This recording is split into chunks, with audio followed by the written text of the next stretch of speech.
Sisters in the Snow. Creepypasta. I remember it like it was yesterday, although it was decades ago.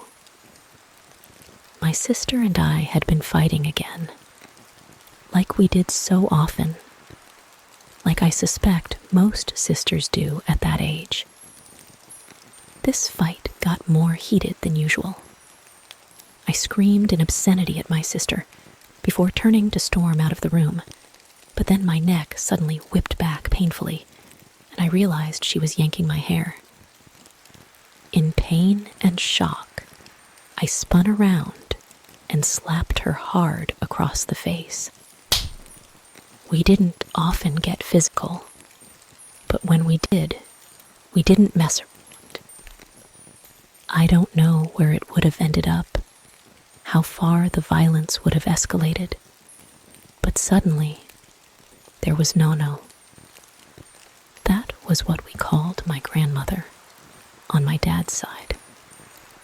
She had some kind of dementia, and between that and her thick accent from the old country, she rarely spoke. She was a small, pale, brittle ghost that lived on the periphery of my life, hardly making an impression. This day was an exception. Showing sudden fierceness, she interposed herself between me and my sister, and looked back and forth at each of us with an expression of fury on her face. She looked hard at my sister's hand, still entangled in my long hair, and then back at her face. My sister sheepishly let go and dropped her hand to her side. "Sisters, love," she shouted at us, her voice shedding most of its usual fragility. "Do not do this. Love your sister. Love." Suddenly, the furious mask cracked, slipped, and dissolved into grief. Where moments before had been an expression of pure anger, there was now nothing but sadness and loss.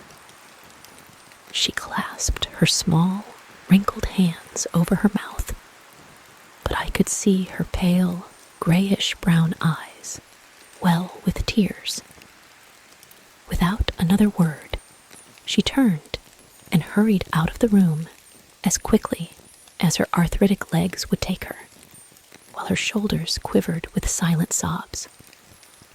My sister and I stared at each other, struck mute by Nono's double dip of uncharacteristic anger and uncharacteristic sadness. We stood there, stunned and silent, for maybe 20 seconds, and then I turned and ran after her. Predictably, Nono was in the kitchen, making tea. While she was generally quiet and stayed out of trouble, her tea-making habits were a source of conflict in our household. You see, she could never make one cup. Every time she wanted tea, she would make 4 cups, then drink only one of them, while the other 3 went cold. My mother was infuriated by the waste. The economy was not in good shape, and my father's job was on the brink of making him redundant. He was hardly paid enough as it was, but if he lost even that meager income, then, well, it was a source of stress for all of us. Looking back, I wonder if that is why my sister and I fought so bitterly. A fear of scarcity. Sure enough, Nono was carefully lifting 4 china teacups down from the cabinet, and as I walked up beside her, she placed them carefully in the center of the 4 saucers that were already on the kitchen bench. I heard a soft clink as the 4th one was put in place. "Nono, stop," I said gently. "Why don't you sit down?" I'll make you tea. Okay? She turned to look at me when I spoke, and I saw her eyes had gone vague and dreamy again, as they were most of the time. But then they sharpened, and I could tell she was really seeing me. Why do you fight? She asked softly, and gently placed one of her incredibly soft hands on my cheek. It was cool against my still anger-flushed skin. I didn't have an answer for her, not back then, so I pressed on. Sit down, No. Get comfortable, I insisted. I'll make the tea while you sit and rest. She threw a worried look down at the 4 neatly lined up cups, and then looked back at me. Her mouth opened, as if to object, but then, with a nod, she shuffled over to the table, pulled out a chair, and sat down. I didn't want to cause any kind of scene, so I quickly and carefully put 2 of the cups and saucers away while she was distracted. Then I put the kettle on the stove. I rinsed the old leaves out of the pot, replaced them with fresh leaves from the jar, and then moved closer to No while I waited for the water to boil. It'll just be a minute, I said, a little too brightly. To me, my forced cheerfulness sounded too obvious to be believed, but she smiled up at me. Thank you, Anna, she said. I had no idea who Anna was, but I smiled back and humored her. Nothing like a hot cup of tea to make everything feel better, right, No? Her smile slipped, and she looked confused. Then I saw recognition in her eyes, followed by sadness. I am sorry, little one, she said, sounding more grounded. You are not Anna. She's a long time gone. I forget sometimes. A burbling whine announced that the water was boiled, so I crossed to the stove and twisted the Bakelite knob to the off position. Who is Anna? I asked, desperate to make some kind of conversation. Who was Anna, I suppose? Sorry. Mentally, I was cursing my stupidity, but outwardly, I just kept the smile fixed in place and made the tea. No stayed silent until I brought over the steaming pot, followed by the cups and the sugar and milk. With everything in place, I sat down opposite and began to pour out the tea. I loved my sisters, she said softly. Oh, you had sisters? I asked, and a blush crept across my face. It was embarrassing to realize that I knew almost nothing about her. I didn't even know she had sisters. That's the kind of thing I should have known, right? I slid her cup of tea across the green Formica tabletop, and she stared at it for a long while. Then she began to tell me a story. Anna was the eldest. She was short, but she had a tall heart. You know, her hair was long and black and curly, like yours. I loved her hair. Mine was ugly, I thought. Not black, not blonde, not brown, not anything. I envied her glossy black hair. Next was Slavka. She had a great brain. She would read and read. We were very poor, and books cost so much money, but she always found books to read somehow. She was very kind to me. Then Una. Sweet Una. She was prettiest, but not vain. she was funny, made me laugh and laugh. In another place, she would have been a movie star. I said we were poor, but life was good enough. Mother was taken by influenza before I was old enough to remember her, but my sisters were my mother. Annie was strong, good at making decisions. Slavka was gentle and caring. Una was fun and playful. Father worked so hard that I barely saw him, and when he was home, he was always tired. Together, my sisters raised me. We might have gone on like that forever if the war had not come. I was too young to understand what it was about. I did not know who our enemies were, and I had no reason to think that not all of the folk in our village were our friends. To some, you see, we were outsiders. They distrusted our kind and considered us intruders in their land. I was an innocent child, and I never realized it. But as the building hatred of war crept across the land, the old mistrust grew into something worse. It was the middle of winter when the soldiers came.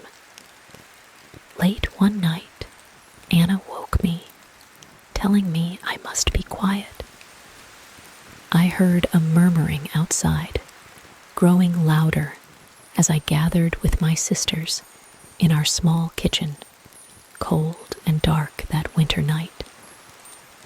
Father had not come home from work, so it was just the four of us. My sisters hissed at me to stay out of sight, but I peeked out of the window. The soldiers were accompanied by a mob of the townsfolk. The baker, who sold us our bread every day among them. So was the schoolteacher. They held burning torches and wooden clubs, and their faces were stony, expressionless. The soldiers held guns. As I watched, they kicked in the door of our neighbor's house and ran inside. There were shouts and screams, then the sharp pop, pop, pop of gunshots. The shouts and screams stopped, and I heard Una sobbing quietly. Our neighbors were of the same people as us, and as innocent as I was, I understood that we would be next. Anna took charge, as was her way, bustling us into boots and cloaks and scarves and shawls. We did not have warm overcoats or thick boots, but what choice did we have? As soon as we were ready, Anna led us to the back door.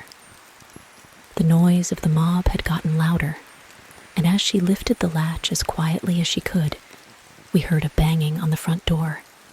"Open up, traitors," shouted a taunting voice. "If you cooperate, we may just arrest you." Without a word, we slipped out into the freezing night. Slavka, clever as always, went back to close the door behind us so as not to give a clue to our pursuers. Then we were away. Our house backed onto the woods. In the moonlight, the bare trees were like black skeletons clawing at the sky.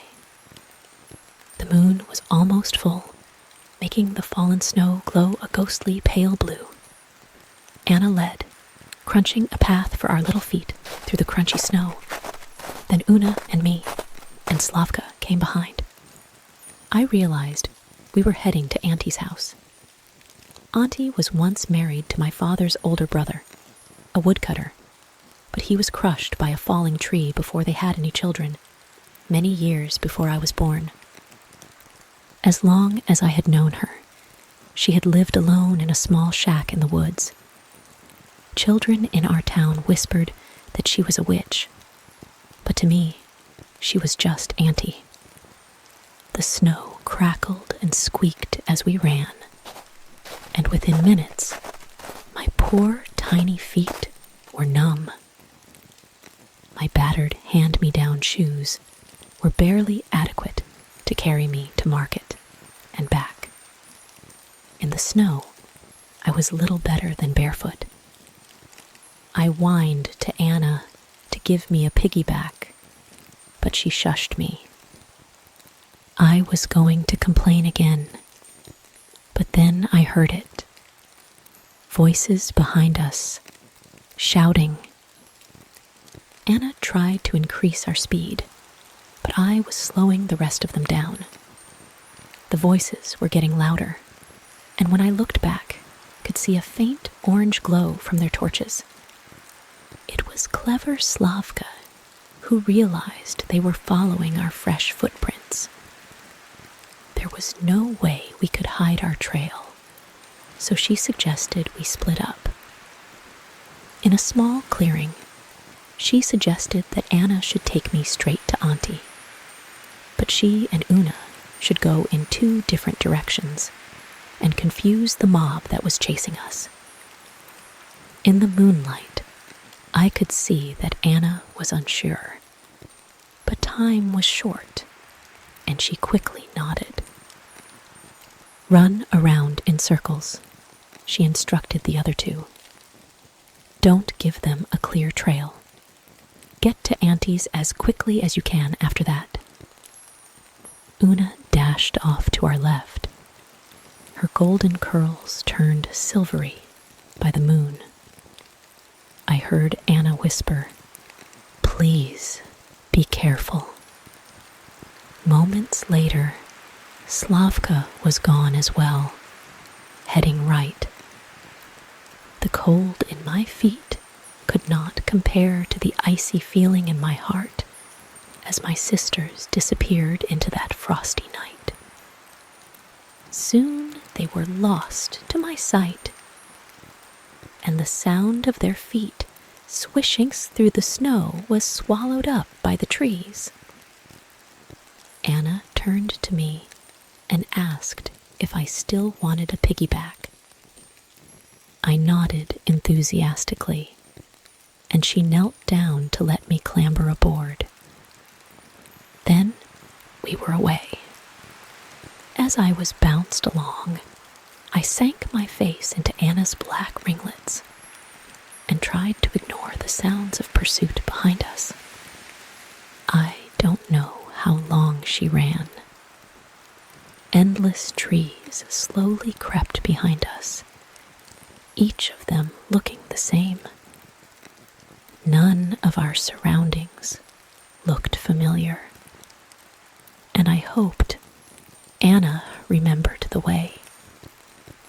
Her breathing had become harsh and labored, and halfway up a steep embankment, she came to a stop. She lowered herself onto a fallen tree, old and rotten, and as she panted, I could see thick white clouds of vapor puff out of her mouth. I let go of her and stood on the log. Looking back, I could still see a hint of torchlight, but it didn't seem to be any brighter. Slavka's plan seemed to have worked. I asked if our sisters were going to be okay, and Anna said, of course they would. She was a terrible liar, but I pretended to believe her. With nothing else to do, I brushed away a patch of snow and sat down beside her. We were still sitting there when we heard a gunshot echo through the woods. Faintly, after it, I could hear the mob roar. It no longer sounded like a mass of people. It sounded like a monster. And I suppose that is exactly what it was. Leaning against Anna for warmth, I felt her jump violently. She jumped to her feet and looked behind, and I heard her breath catch in her throat. "Slavka," she whispered, and I could sense her despair. "Slavka is clever," I declared with a defiant pout. "Those bad men won't catch her." Anna looked at me. The moon was behind her, so her face was in shadow, but I heard her say, "Of course. Clever Slavka. We'll see her at Auntie's." As I said, she was a terrible liar. Moments later, there was another gunshot, and then two more in quick succession. These ones clearly came from our left, and closer than the previous one. Muffled by snow and softened by trees, there was still no mistaking the whoops and yells of the men. Even at that young age, I understood. They had made a game of hunting us. Shockingly close, right behind us, we heard a man laugh. Then another man laughed in response. They had split into 3 groups to chase us. Slavka's plan had failed, and some part of the mob was right on our heels. Anna's head darted from left to right desperately, trying to decide what to do next. Suddenly, she seized my wrist. "Into the log," she whispered. I hadn't noticed that our temporary seat had a small cavity in it. "I won't fit," I whispered. "Yes, you will," Anna hissed in reply. "Now, quickly." Realization dawned. You won't fit. Without my baby sister on my back, I can run much more quickly, she said. "Please, I'll help you in." Anna picked me up and pushed me into the rotten hollow feet first. "Help me," she muttered, and I shuffled backwards on my elbows. Anna glanced back where we had come. The voices were getting terribly close. My head was barely inside the log, but my hips had struck a narrow point, and I couldn't slip in any further. Anna declared that it would have to do, then placed a delicate finger on my lips. "No matter what happens," she whispered fiercely, "stay silent." "But what about you?" I replied, and I could feel tears freezing on my cheeks. "I'll run like the wind. They'll never catch me." She kissed the tip of one finger and then dabbed it onto my nose. "I will see you soon, baby sister." And then she was gone.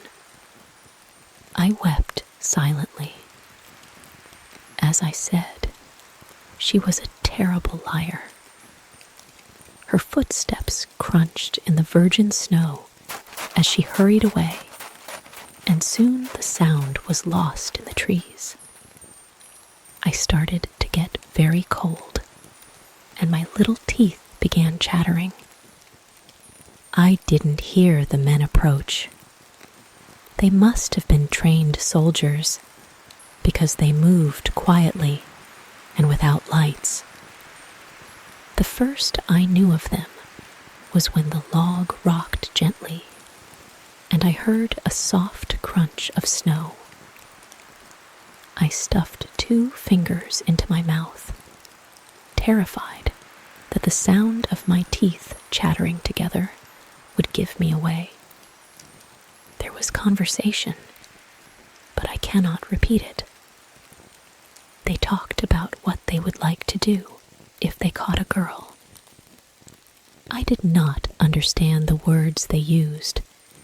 I was very young and innocent, you must remember, but I could hear the gleeful cruelty in their hushed voices.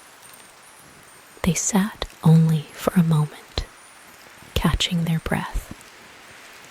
And then they were gone.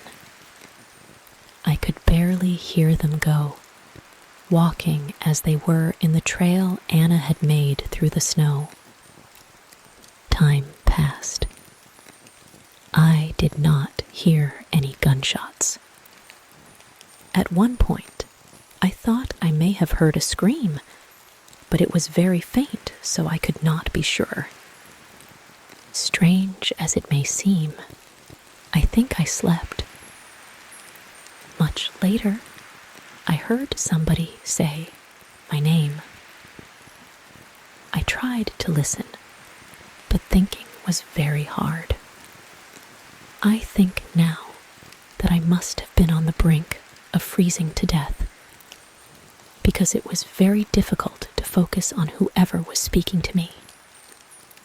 "Come on," they were saying. "We have to get to Auntie's." "I can't," I said miserably. "I'm stuck." "You're not stuck. You're just cold." I was dimly aware of a figure standing in front of me, but the moon had sunk low, and it was difficult to make out. "Anna?" I mumbled.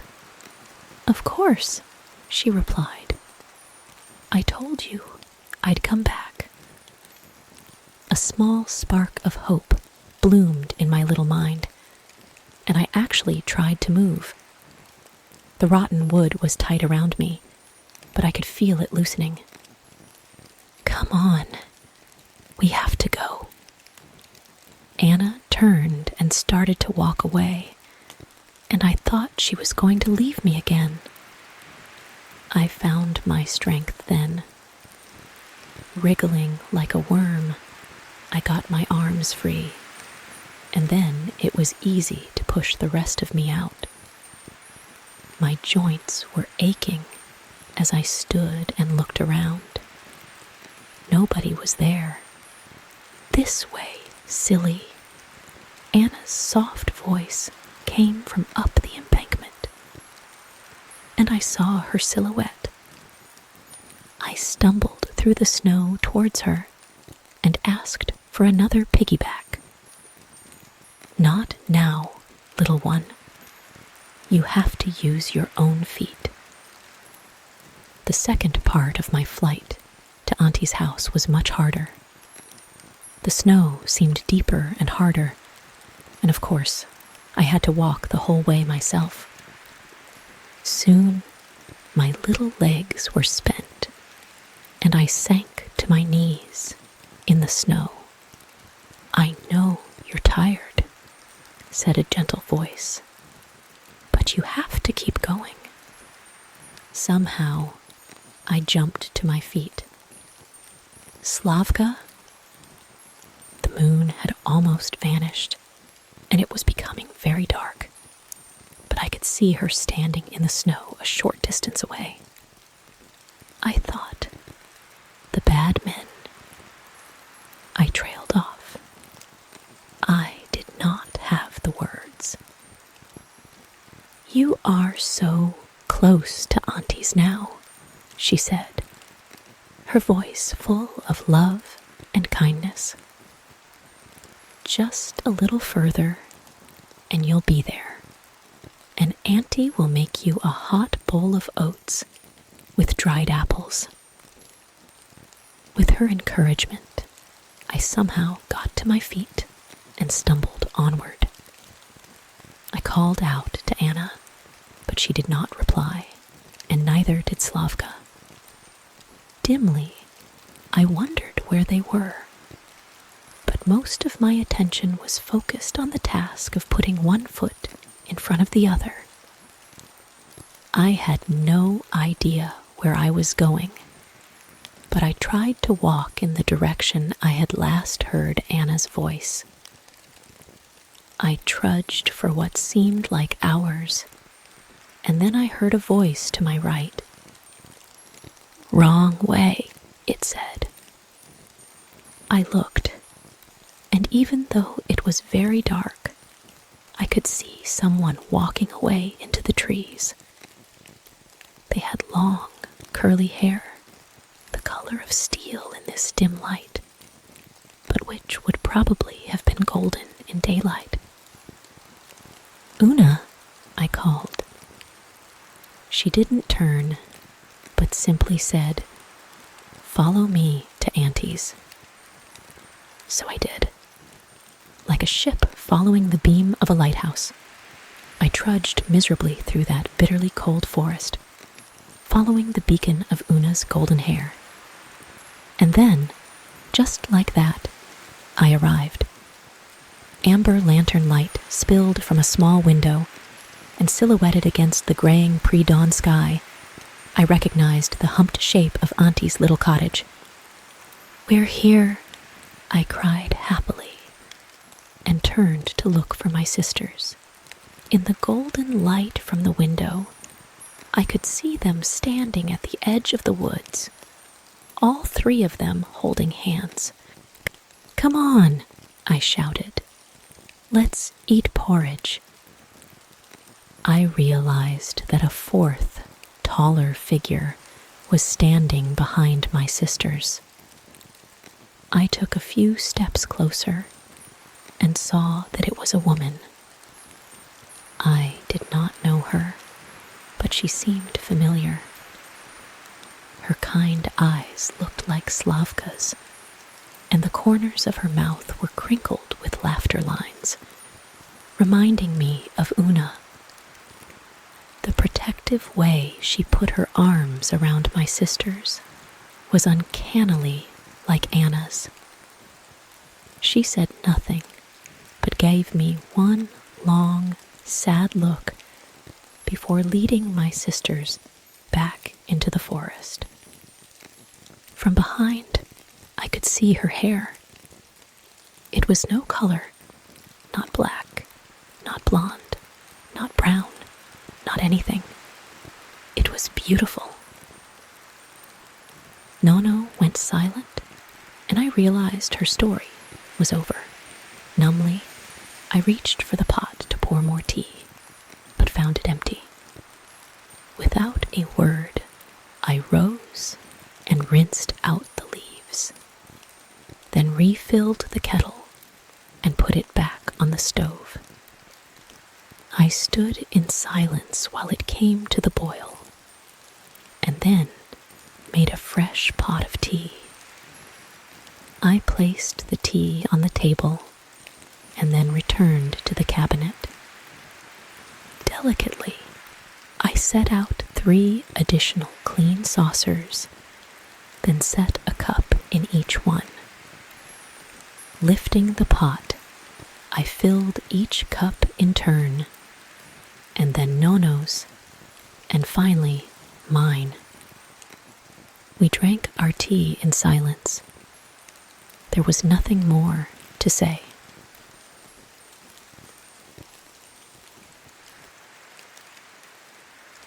I am at a loss for words. This story made me cry. It was truly beautiful.